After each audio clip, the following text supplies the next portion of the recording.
Welcome to Hood Champion Boxing and Sports. In boxing, you find a way to win or you find a way to lose. Let me tell you something. Terence Crawford, look, man, it is what it is.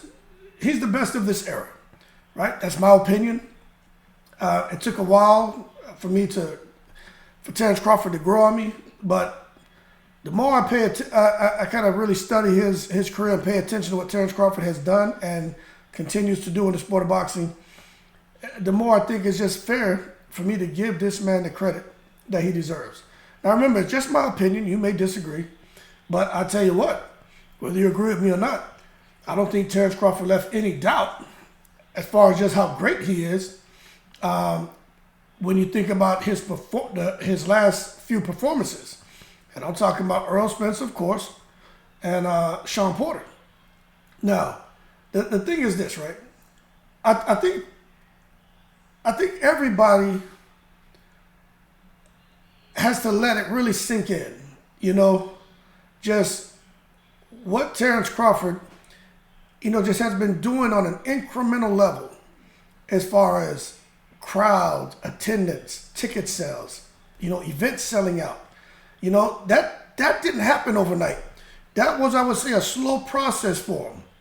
But at the end of the day, you look at the pinnacle that he's reached in boxing. It's not hard to get there when you have the right dance partners. Because when you have the right dance partner, they can elevate you. Okay? Now we know for years when it comes to Terence Crawford, look, he's been recognized as one of the pound for pound best, if not the best, pound for pound fighter today. But the issue is I think, from really listening to people and studying his record, he just didn't really have some big wins against big names. The one name that really jumped out to me was Gamboa, but then when you see him come in the ring, and although some people say Khan was outdated, but I think that Porter win and that Spence win, let me tell you something. It didn't just give Crawford a win. It gave him like a victory. And when I say victory, I'm talking about in the ring, out the ring. You know what I'm saying? And I truly believe that Terence Crawford, to a certain extent, not completely, but he received vindication. Now, I'm going to tell you this. Crawford has been in fights that I would say were tough tests for him. But when I think about Gamboa, that was tough. When I think about Mean Machine, that was tough. When I think about Jose Benavidez Jr., that was tough. When I think about Porter, that was very tough. And when I think about Earl Spence, it started off tough, but then it quickly went downhill for Spence. But what I'm getting at is when you talk about a guy like Porter being able to kind of go through the fire and absorb big punches from ex-champions, current champions, right? And to go on to not just retain his world titles, but to go on and become undisputed, especially at 147, right? Because that's what his most recent accomplishment was. That's huge, man. That's huge, right? And when you listen to him in his post-fight interviews, especially the last few, not only him, but the reporters and even fans, like they really are out here like foot stomping the importance of what the results of Terence Crawford's last couple of fights, especially that Spence fight, what it means for him, what it means for boxing, what it means for the fans at large. So right now, when that question comes up, who's number one in the welterweight division? Let me tell you something.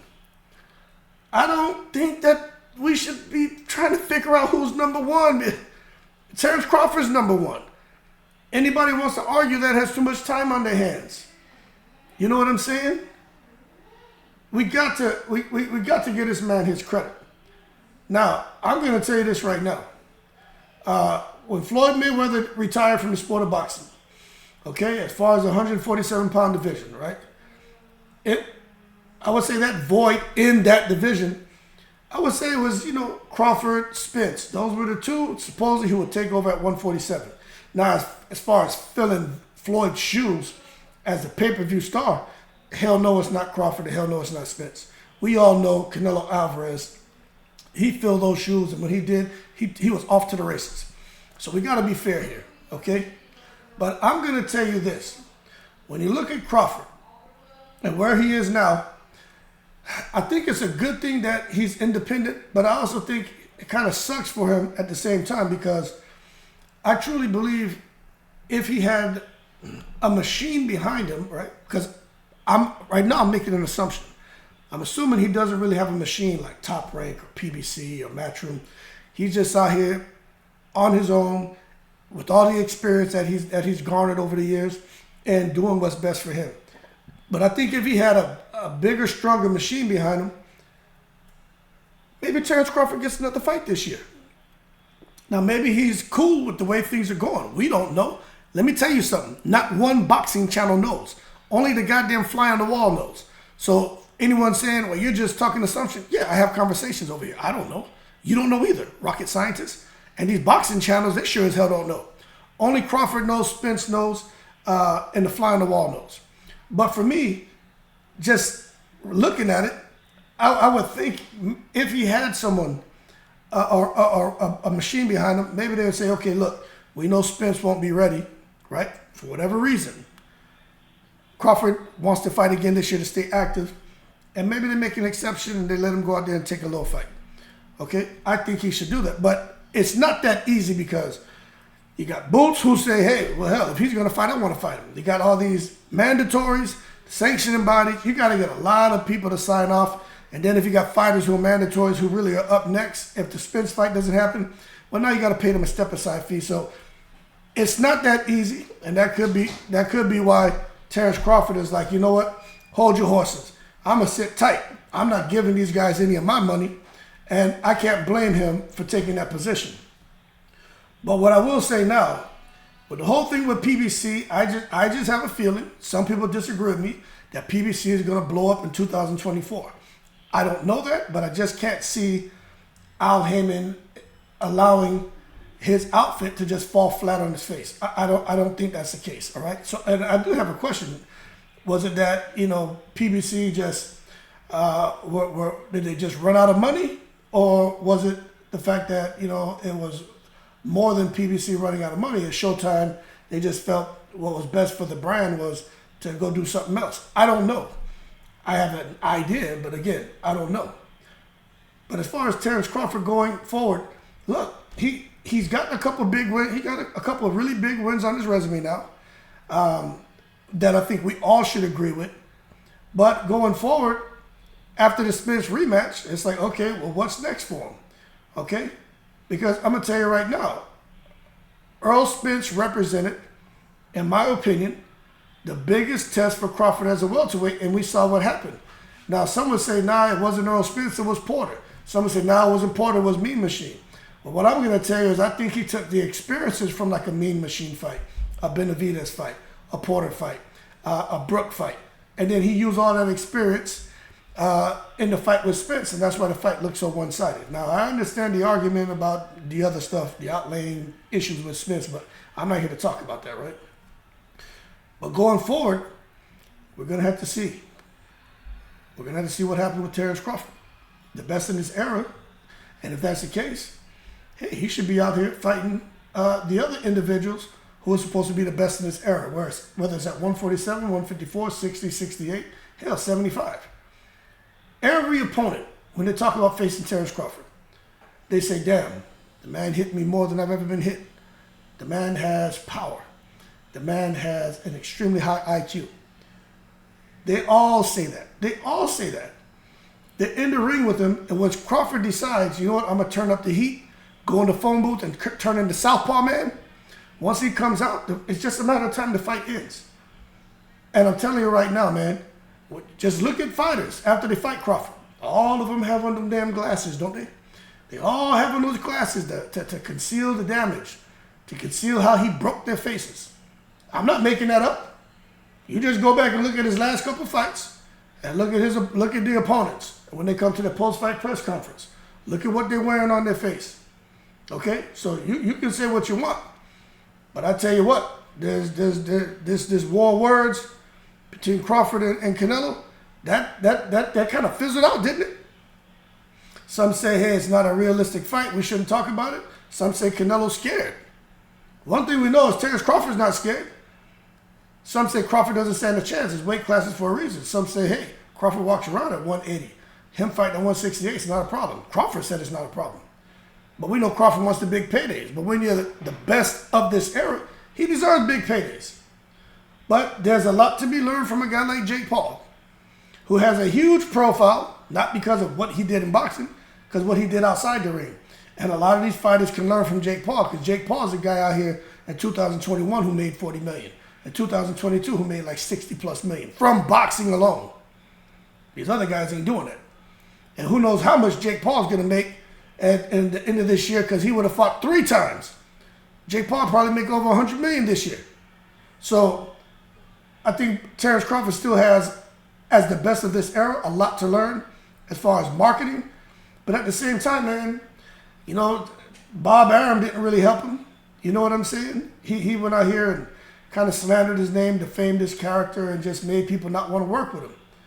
And Terence Crawford didn't help himself, because he came out here and he destroyed fighters, and now he has fighters not wanting to get in the ring with him. So it's just a horrible situation for him. But as far as the viability of Crawford and a Canelo, or Crawford and a Charlo, Crawford and goddamn Bivol, look, I don't know. But I think we could end up in a situation where some years may pass, and, you know, people are going to have a desire for a fight that it just may not happen. Or if it does, it'll probably be, well, Crawford's damn near 40, and we start to see a little bit of slippage there. And then now somebody jumps in the ring with him, and they clip him, but they try to take all the credit. But the thing for me is getting there with him right now. He's approaching 40, but getting there right now. Try to forget the titles at welterweight. You know, get in there, whatever weight you comfortable with. Crawford's willing to go up and get in there and clip him. That's how I see it. I think Crawford is the man to beat, but nobody wants to get in there and try. And there's one person, right? Now I'm gonna tell you this: there's one person who's already made a decision, and he said, look, and he said this during pre-fight press conferences, post-fight press conferences with other opponents.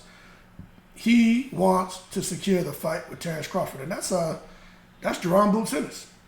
And I'm gonna tell you this right now. He tells everyone, y'all can compare me to Terence Crawford. Yeah, I switch like him. I'm elusive like him. I'm a counterpuncher like him. I can box like him. About the same height, similar in reach, but I'm not him.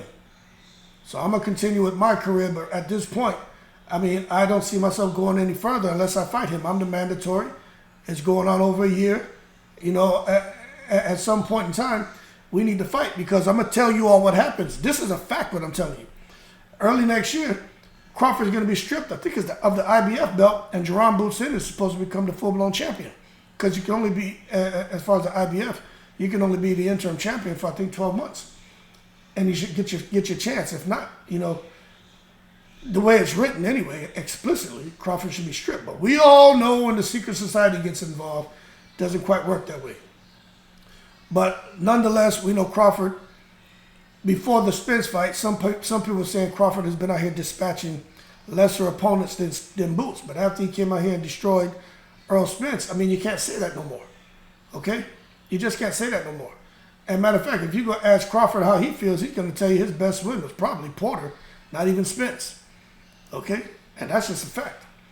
But that being said, Terence Crawford, when you talk about pound for pound rankings and stuff like that, let me tell you something, man. This isn't a matter of, you know, my opinion, right? ESPN went out here and they've been keeping this rack and stack of pound for pound ratings.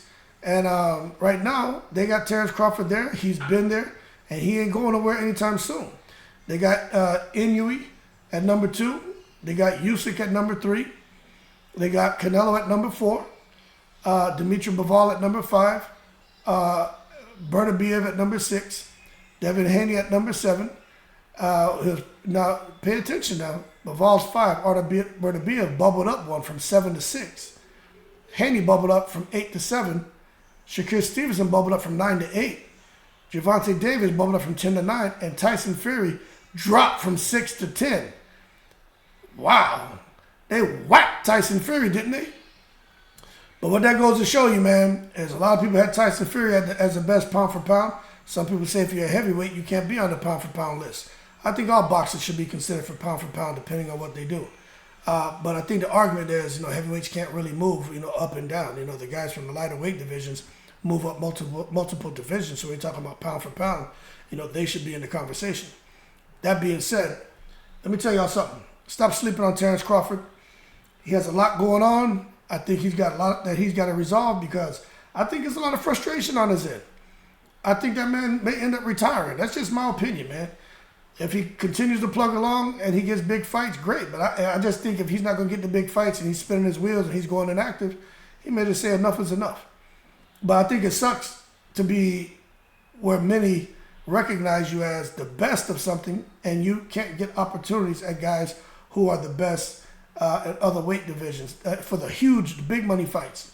But a lot of you are going to say, he wants to fight the best, fight Boots Ennis. He needs to fight Boots Ennis. I get it. I do. But Boots Ennis ain't the biggest money. Terence Crawford earned his right to go into big money fights. But it just doesn't look like it's going to happen for him. But we'll see what 2024 holds. That being said, y'all keep cool. Shout out to the veterans, all 7 continents. Yo, I'm in the breeze.